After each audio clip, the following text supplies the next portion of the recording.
नमस्कार दोस्तों, स्वागत है शोमूस बायोलॉजी के और एक वीडियो में। इस वीडियो में हम बात करने वाले हैं भारत में अवेलेबल 3 कोरोना वायरस की वैक्सीन के बारे में।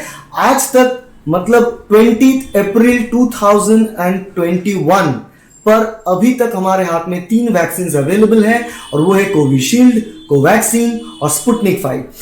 अवेलेबिलिटी का मतलब है ये तीनों वैक्सीन को DCGI द्वारा अप्रूव किया गया है इमरजेंसी यूज और वैक्सीनेशन के लिए।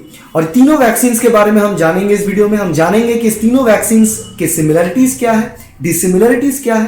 तीनों वैक्सीन हमारे हाथ में है। पहली बात तो यह है कि जो कोविशील्ड और कोवैक्सीन ये दोनों ही पहले से था, अभी नया इंक्लूजन है इसमें स्पुतनिक 5 और स्पुतनिक V। तो बात कर लेते हैं कोविशील्ड के बारे में। कोविशील्ड जो है वो ऑक्सफोर्ड एस्ट्राजेनेका ये कॉम्बिनेशन से बना हुआ है और ये कोविशील्ड जो है ये मैन्युफैक्चर हो रहा है इंडिया में। फॉर्मुलेशन जो है वो ऑक्सफोर्ड एस्ट्राजेनेका फॉर्मुलेशन है। कोवैक्सीन जो है वो टोटली इंडियन मेड वैक्सीन है जो इंडिया में ही बन रहा है, इंडिया का ही फॉर्मुलेशन है। और कोवैक्सीन जो पर्टिकुलरली बन रहा है यहां पर वो बन रहा है भारत बायोटेक। ठीक है, तो भारत बायोटेक कोवैक्सीन बना रहा है और सीरम इंस्टीट्यूट ऑफ इंडिया बना रहा है कोविशील्ड। अभी जो तीसरा है वो है स्पुतनिक 5 और स्पुतनिक V। ये रशियन मेड वैक्सीन है। तो रशिया में ये वैक्सीन स्टार्ट हुआ और उसका फॉर्मुलेशन लेके इंडिया में ये वैक्सीन बनाने की अभी जो प्रोसेस वो स्टार्ट होने वाला है। और वो प्रोसेस स्टार्ट करने के लिए अलग अलग कंपनियां भी है। जो सुना दे रहा है वो है कि डॉक्टर रेड्डीज लैब ये वैक्सीन बनाएगा। उसके साथ साथ हो सकता है पैनासिया या फिर अदर कंपनियां भी स्पुतनिक 5 बनाए, मगर डॉक्टर रेड्डीज जो है ये वैक्सीन बनाने के लिए almost in the verge of completion. दूसरा जो इंपॉर्टेंट पॉइंट है वो है कि ये सारे के जो वैक्सीन है वो किस हिसाब से काम करता है, किस मैकेनिज्म पे काम करता है, राइट। तो कोविशील्ड जो है वो एक वेक्टर बेस्ड वैक्सीन है, रिकम्बिनेंट वैक्सीन। रिकम्बिनेंट वैक्सीन का नाम ये है कि इन रिकम्बिनेंट वैक्सीन यहां पर कोविशील्ड में एडेनो वायरस करके एक वायरस होता है जो हमारे शरीर में जाने के बाद नॉर्मली क्या है, फीवर वगैरह, मसल एक, जो नॉर्मल फीवर और फ्लू सिम्टम्स है वो कॉज करता है।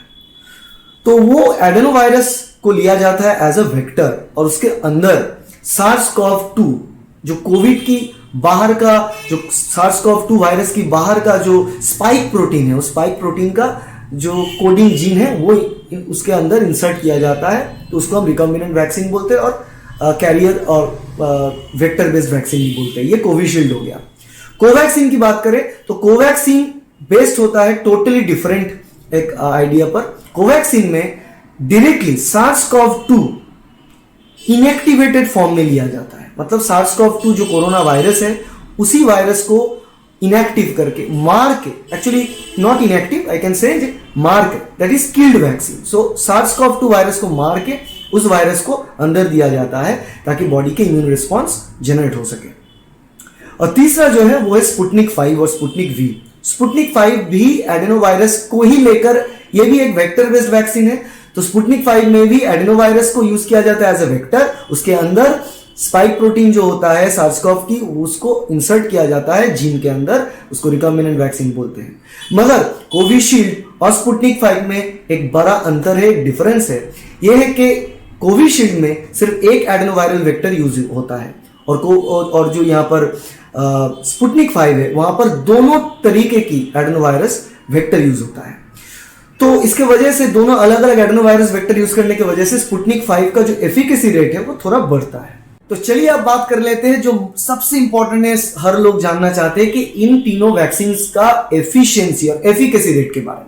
कोविशील्ड का एफिकेसी रेट 70%, लगभग मैं एक एवरेज वैल्यू बोल रहा हूं आपको। ओके, तो कोविशील्ड जो था उसका 70%, 70%। ओके, कोवैक्सीन का जो रेट ऑफ एफिकेसी है वो है 80% अप्रोक्सीमेटली। और स्पुतनिक 5 का एफिकेसी रेट अप्रोक्सीमेटली 91.6%, मतलब अप्रोक्सीमेटली 91% है। तो ये है तीनों efficacy rate of this 3 vaccine. चलिए बात कर लेते हैं कि ये तीनों जो वैक्सीन है कितने डोज में लेना पड़ता है और उस डोज का इंटरवल्स कितने दिन के। कोविशील्ड में अगर देखा जाए तो कोविशील्ड लिया जाता है नॉर्मली, पहले तो स्टार्ट पॉइंट था 28 डे से, मतलब 2 डोज में आता है। ये 2 डोज ही आपको लेना है।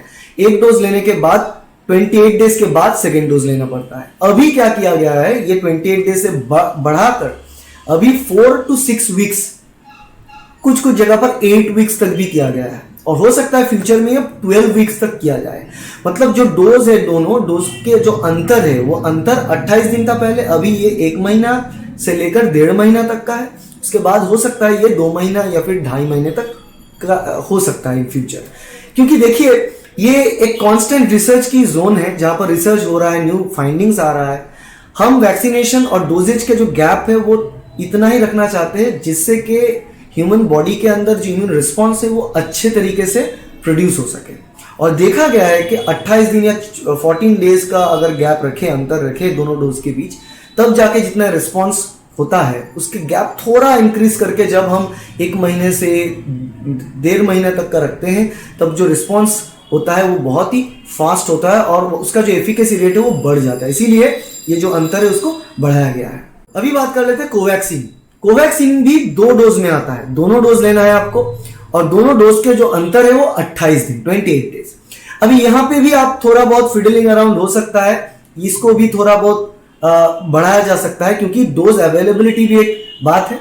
तो ये सारे के सारे जो डोज है ऐसा नहीं कि फिक्स्ड एक मतलब 28 दिन मतलब 28 दिन 29 दिन में आप नहीं ले सकते, ऐसा नहीं है। 28 दिन अभी तक फिक्स्ड है। और स्पुतनिक 5 की बात करें, स्पुतनिक 5 भी 2 डोज में आता है और स्पुतनिक 5 का जो डोज है, डोज का इंटरवल है, जो वो इंटरवल भी यहां पर रखा गया है सेम ही 28 दिन से लेकर 8 वीक मतलब 2 महीने तक का ये जो इंटरवल है वो रखा गया है। तो चलिए आप बात कर लेते हैं ये तीनों वैक्सीन की प्राइस पॉइंट के बारे में। कितना प्राइस है? कोविशील्ड के जो प्राइस पॉइंट है वो है 200 से लेकर 250। कोवैक्सीन की प्राइस पॉइंट जो है वो है 175 से लेकर 200 तक। और स्पुतनिक 5 जो है अभी तक इंडिया में रिलीज मतलब बन के नहीं आया, मगर बाहर इंडिया के बाहर जो जो कंट्री में ये मौजूद है वहां पर ये इक्विवेलेंट टू यूएस डॉलर 10 में मिल रहा है। मतलब वो इंडियन मनी में अगर कैलकुलेट करें तो 700 से लेकर 750 रुपए में मिलेगा। तो ये तीनों अलग अलग वैक्सीन का प्राइस पॉइंट है। तो चलिए आप बात कर लेते हैं साइड इफेक्ट्स के बारे में। ये तीनों वैक्सीन के अलग अलग साइड इफेक्ट्स क्या है? सिमिलरिटी है साइड इफेक्ट्स में। बात तो ये होता है कि स्पुतनिक 5 में कहा जा रहा है कि साइड इफेक्ट नहीं है। नॉर्मली साइड इफेक्ट मतलब दोनों टाइप का साइड इफेक्ट है हर कोई वैक्सीन में। एक तो है वैक्सीन जहां पर लिया जाता है, इंट्रामस्कुलर वैक्सीन है, आईएम मतलब आपके मसल में दिया जाएगा। जनरली ये डेट्रॉइड मसल में दिया जाएगा, यहाँ पर यहीं पे दिया जाता है। तो डेट्रॉइड मसल में जब ये आईएम दिया जाएगा वैक्सीनेशन, इसके साथ साथ इस जगह पर कुछ कुछ प्रॉब्लम जैसे कि इस जगह का थोड़ा बहुत पेन, स्वेलिंग, इरिटेशन, रेडनेस ये सब रहता है, थोड़ा दर्द ये 1-2 दिन के लिए रहता है। ये सारे के सारे वैक्सीन में सेम है। उसके अलावा अगर वैक्सीन की बात करें कि कोई रिस्पॉन्स बॉडी में कैसे आ रहा है तो बात कर लेते हैं कोविशील्ड और कोवैक्सीन दोनों में ही आपको बुखार होगा, आपको सर दर्द रहेगा और सारे शरीर में थोड़ा बहुत दर्द हो सकता है। कोविशील्ड में जो सिम्टम्स थोड़ा ऐसा भी हो सकता है कभी कभी जो डायरियल टेंडेंसीज हो सकता है कि वॉमिटिंग टेंडेंसीज आए, ये थोड़ा बहुत हो सकता है। अपार्ट फ्रॉम दैट कोविशील्ड का एक बैड रेपुटेशन बन रहा है ब्लड क्लॉटिंग के बारे में, जो 1 in 1 lakh एग्जाम्पल है जहां पर ब्लड क्लॉटिंग दिखाई दे रहा है। तो ये एक बात है कोविशील्ड की। कोवैक्सीन में ऐसा कुछ नजर नहीं आ रहा है और स्पुतनिक 5 में जब तक नहीं देंगे तो हम कुछ बोल नहीं सकते। मगर रशिया में और जो कंट्री में ये अभी तक अप्रूव्ड है, नियर अबाउट 59 कंट्रीज में, वो सभी कंट्री में बोला जा रहा है कि ये वैक्सीन रिलेटेड कोई साइड इफेक्ट ऐसा कुछ है नहीं। मगर ये मानने में जरा दिक्कत होता है कि वैक्सीनेशन का थोड़ा बहुत इफेक्ट तो रहता ही है। तो चलिए ये तो गया सारे के सारे डिटेल्स और comparison between all the 3 different types of vaccine. अभी कोई कुछ कॉमन क्वेश्चंस है उसके बारे में थोड़ा बहुत बात कर लेते हैं। यहाँ पर लोगों का ये मानना है कि ये जो वैक्सीन लेने के बाद कोविड हो सकता है या नहीं हो सकता है। देखिए आंसर है बिल्कुल हो सकता है, क्योंकि एक वैक्सीन ये कोविशील्ड है तो एफिकेसी 70%, कोवैक्सीन है तो एफिकेसी 80% और ये स्पुतनिक 5 है तो एफिकेसी 91%। इसका मतलब ये है कि कोई भी वैक्सीन जो अभी तक मार्केट में वो 100% नहीं है। तो बाकी का जो मतलब अगर आप कोवैक्सीन लो 80% जिसका एफिकेसी है, तो 80% एफिकेसी का मतलब ये होता है कि 20% चांस है कि आपको जाके वो 20% मतलब 100 में 20 लोगों को हो सकता है कि रिटर्न आफ्टर वैक्सीनेशन भी कोविड हो। और ये कॉमन है, ये नॉर्मल है, ये आपको एक्सेप्ट करके ही वैक्सीनेशन में जाना पड़ेगा। और दूसरा जो इंपॉर्टेंट क्वेश्चन ये है कि जब मैं वैक्सीन ले रहा हूं उसके बाद मैं अगर टेस्ट करूं मैं पॉजिटिव आऊंगा या नहीं। बहुत लोग ऐसे क्वेश्चन मुझे पूछ रहे हैं कि if I take the vaccine इसका मतलब उसके बाद में टेस्ट करूंगा तो पॉजिटिव आऊंगा। क्यों? वैक्सीन मतलब आप वायरस कोविड मतलब SARS-CoV-2 तो आप अंदर नहीं ले रहे हो, कोवैक्सीन में आप SARS-CoV-2 ले रहे हो मगर वो डेड वायरस है। ओके, तो अपार्ट फ्रॉम दैट अगर आप कोविशील्ड में जाओ या फिर स्पुतनिक 5 में जाओ तो वहां पर वायरस आप डायरेक्टली नहीं रहे हो, तो लाइव और एक्टिव वायरस का जो काउंट है वो मेजर नहीं हो रहा है, तो वो बॉडी में नहीं रहेगा, तो नेगेटिव ही आना चाहिए। अगर पॉजिटिव आ रहा है इसका मतलब है आप इन्फेक्टेड हो, ऐसे नहीं है कि वैक्सीन की वजह से हो रहे हैं। तो तीन जो और एक क्वेश्चन है बहुत कॉमन, वो क्वेश्चन ये है कि वैक्सीन लेना है या नहीं लेना है, सोच रहे हैं कि कौन सा बेस्ट है। देखिए, ये वैक्सीन बेस्ट या कौन सा अच्छा बुरा ये सोचने का टाइम बिल्कुल नहीं है। और एक वैक्सीन ऐसा नहीं है कि आप बाजार में चले गए और 2-3 आलू आप चेक कर रहे हो कौन सी आलू अच्छा है कौन सी बुरा है, अच्छा बुरा आप ले सकते हो देखकर, ऐसा नहीं होता है, बहुत डिफिकल्ट है। और अभी तो वैक्सीन नॉर्मली एक वैक्सीन डेवलप होता है बहुत साल लगता है, 5, 6, 7, 8, 10, 15 साल इधर लग जाता है। यहाँ पर तो 1-1.5 साल में वैक्सीन रेडी हो रहा है। उसके बावजूद भी अगर वैक्सीन 70-80% एफिकेसी दे रहा है तो बहुत ही अच्छा है। आप हमारे साइंटिस्ट को एटलीस्ट सैल्यूट तो करो, जिस स्ट्रीम को लोग जानते भी नहीं है, पूछते भी नहीं है, उस स्ट्रीम के बारे में थोड़ा सोचो। दिन रात एक कर दिए उन लोगों ने, ये डेवलप किया है। और आपको सिर्फ यही करना है कि आपको सिर्फ जाना है, वैक्सीनेट करना है खुद को। और क्यों आपको वैक्सीनेट करना है? क्योंकि आप वैक्सीनेट करोगे खुद को, इसका मतलब है जो वैक्सीन ड्रिवन प्रोसेस है, जो हम कोशिश कर रहे हैं कि इंडिया के पॉपुलेशन का 60-70% वैक्सीनेट कर दे। अगर वो तक भी नहीं पॉसिबल है अभी, तो जिन लोग बाहर जाते हैं उन लोगों को वैक्सीनेशन जल्द से जल्द करवा दे, तो हम बहुत जल्दी हर्ड इम्यूनिटी पर रीच कर सकते हैं। मैं पहले भी आपको बता चुका हूं मेरे चैनल पे अर्ली वीडियोस में कि विदाउट रीचिंग हर्ड इम्यूनिटी एक पैंडेमिक कभी एंड नहीं हो सकता। तो हर्ड इम्यूनिटी का कॉन्सेप्ट जब मैंने पहले बताया, जब डिजीज चल रहा था, तब लोगों ने कहा कि आप चाहते हो लोग मर जाए, आप चाहते हो कि डिजीज हो जाए। तो देखो, वो तो कोई नहीं चाहता, मगर हमारे पास वैक्सीन है तो हम चाहते हैं कि लोग वैक्सीनेट हो जाए। तो इसका मतलब यह है कि जितना लोग वैक्सीनेट होंगे उतना ही जल्दी हम हर्ड इम्यूनिटी में पहुंचेंगे, उतना ही जल्दी जो ग्रोथ है कोरोना का ये स्टॉप होगा। अदरवाइज आप जैसे देख पा रहे हो कि हर साल ऐसा कोविड का जो प्रकोप है वो आता रहेगा और हम उससे जूझ नहीं पाएंगे। हर साल ऐसा ही हॉस्पिटल में भीड़ बढ़ेगा, ऐसा ही माहौल क्रिएट हो जाएगा, ऐसा ही आप हर एक साल का नया नया। तो इसको अगर प्रिवेंट करना है तो गेट वैक्सीनेटेड, दूसरा कुछ नहीं है। ठीक है, वैक्सीनेशन सिर्फ और सिर्फ वैक्सीनेशन करना है, कुछ नहीं देखना है, हमें कुछ नहीं देखना है, जाना है वैक्सीनेट करना है सब लोगों को। जब वैक्सीन अवेलेबल है उसको वैक्सीनेट करना है बस।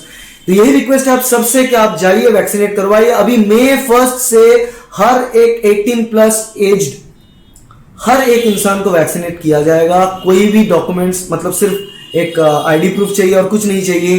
तो इसको लेके जाइए सीरियसली, गेट वैक्सीनेटेड। और जल्द से जल्द वैक्सीनेट होंगे तो जल्द से जल्द नॉर्मल लाइफ में वापस आ पाएंगे, क्योंकि बहुत इंपॉर्टेंट है नॉर्मल लाइफ में वापस आना। बिजनेस की लॉसेस है, सारे का सारी जगह की लॉसेस हैं, सब कुछ। तो इसको नॉर्मल करने के लिए हर एक की मदद चाहिए, हर एक को वैक्सीनेट करना है खुद को। और अगर हम नहीं करेंगे तो हम रीच नहीं हो पाएंगे। देखिए, साइड इफेक्ट्स हैं, मानते हैं कि 20 आउट ऑफ 100 लोगों को फिर भी हो सकता है, मगर फिर भी हमको कोशिश करना है। वो 80 लोगों को तो हो रहा है ना, ठीक, तो 80% अगर चांस है, it's a pretty good chance, हमको इसको एक्सेप्ट करना है। तो चलिए, ये बात है वैक्सीन के बारे में। और आप इस वीडियो के कमेंट सेक्शन में बताइए कि वीडियो कैसा लगा, और कोई क्वेश्चन है आपके अंदर तो आप इसमें बता सकते हैं। और अपार्ट फ्रॉम दैट, अगर आपको और कुछ टॉपिक में वीडियो चाहिए तो वो भी बताइए। वीडियो को लाइक कीजिए, अगर अच्छा लगे तो, बुरा लगे तो डिसलाइक कीजिए, मगर वीडियो को शेयर जरूर कीजिए अपने दोस्तों के साथ, कलीग्स के साथ, ताकि उन लोगों को भी वीडियो पसंद आए और वो भी इसके बारे में जानकारी हासिल कर सके। तो चलते हैं, मिलेंगे अगले वीडियो में, बाय।